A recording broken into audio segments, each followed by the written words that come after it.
ഇനി നമുക്ക് ബോംബെ ഹൽവ ചെയ്യാം. അതിനാവശ്യമായ സാധനങ്ങൾ: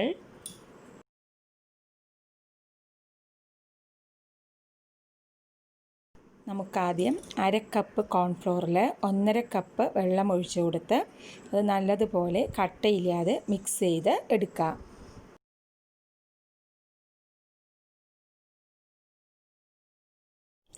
കലക്കിയെടുത്തിട്ടുണ്ട്. സ്റ്റൗവിൽ ഒരു കടായി വെച്ച് കൊടുത്ത് അതിലേക്ക് എടുത്തു വെച്ചിരിക്കുന്ന 1/2 കപ്പ് പഞ്ചസാരയും അതിലേക്ക് 1/2 കപ്പ് വെള്ളവും കൂടെ ചേർത്ത് കൊടുക്കാം.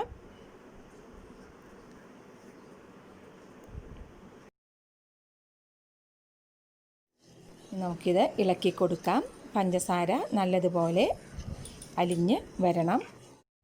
പഞ്ചസാര നല്ലതുപോലെ അലിഞ്ഞിട്ടുണ്ട്. ഇതിലേക്ക് പിഴിഞ്ഞു വെച്ചിരിക്കുന്ന അരനാരങ്ങയുടെ നീര് ചേർത്ത് കൊടുക്കാം. അത് ചേർത്ത് ഒന്ന് നല്ലതുപോലെ മിക്സ് ചെയ്ത് കൊടുക്കാം. ഇതിലേക്ക് നമുക്ക് കലക്കി വെച്ചിരിക്കുന്ന കോൺഫ്ലോർ മിക്സ് ഒഴിച്ചു കൊടുക്കാം. ഇനി ലോ ഫ്ലെയിമിലിട്ടിട്ട് ഇത് കൈവിടാതെ ഇളക്കി കൊടുക്കണം. തിളച്ചു തുടങ്ങിയിട്ടുണ്ട്. അത് കുറുകി തുടങ്ങിയിട്ടും ഉണ്ട്. ഇളക്കി കൊടുത്തുകൊണ്ടിരിക്കുക. നല്ലപോലെ ഒന്ന് കുറുകിയിട്ടുണ്ട്. ഇതിലേക്ക് ഫുഡ് കളർ ചേർത്ത് കൊടുക്കാം. ഞങ്ങൾ റെഡ് കളറാണ് ചേർക്കുന്നത്. നിങ്ങൾക്ക് ഇഷ്ടമുള്ള കളറ് ചേർത്ത് കൊടുക്കാം. അതൊന്ന് നല്ലതുപോലെ തിളച്ച് തുടങ്ങിക്കഴിയുമ്പോൾ നമുക്കതിലേക്ക് അല്പാൽപമായി ഇനി നെയ്യ് ചേർത്ത് കൊടുക്കണം. ഞാനിവിടെ ആദ്യം 1 ടേബിൾ സ്പൂൺ നെയ്യാണ് ചേർത്ത് കൊടുക്കുന്നത്. ഇങ്ങനെ ഒരു 1/4 കപ്പോളം നെയ്യ് ഇടവിട്ട് ചേർത്ത് കൊടുക്കുന്നുണ്ട്. നിങ്ങൾക്ക് 5-6 സ്പൂൺ വരെ വേണമെങ്കിൽ ചേർത്ത് കൊടുക്കാം. അതിലേക്ക് ഞാൻ ചെറുതായി അരിഞ്ഞു വെച്ചിരിക്കുന്ന നട്ട്സുകൾ ചേർത്ത് കൊടുക്കുകയാണ്. ഞാനിവിടെ ബദാമും അണ്ടിപ്പരിപ്പുമാണ് എടുത്തിരിക്കുന്നത്. നിങ്ങൾക്ക് ഇത് ഓപ്ഷണലാണ്. നിങ്ങൾക്ക് ഇഷ്ടമുള്ള നട്ട്സ് വേണമെങ്കിൽ ചേർക്കുകയും ചെയ്യാം.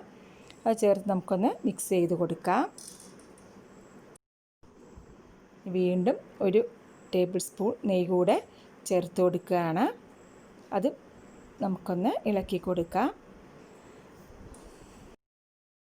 ഇതുപോലെ ഞാൻ 4 തവണയായിട്ട് 4 ടേബിൾ സ്പൂണോളം നെയ്യ് ചേർത്ത് ഇളക്കി കൊടുത്തിട്ടുണ്ട്.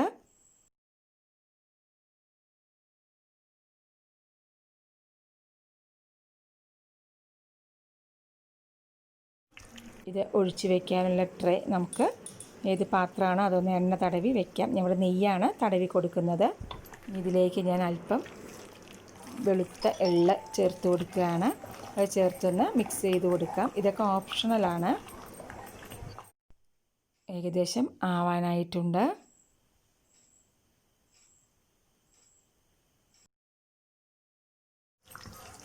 ആയിട്ടുണ്ട്.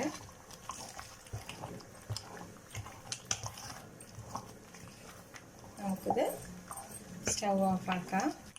ഇത് ട്രേയിലേക്ക് മാറ്റാം.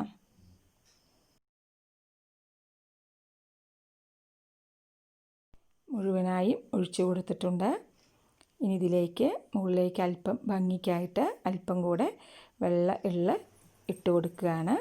നമ്മുടെ സ്വാദിഷ്ടമായ ബോംബെ ഹൽവ തയ്യാറായി.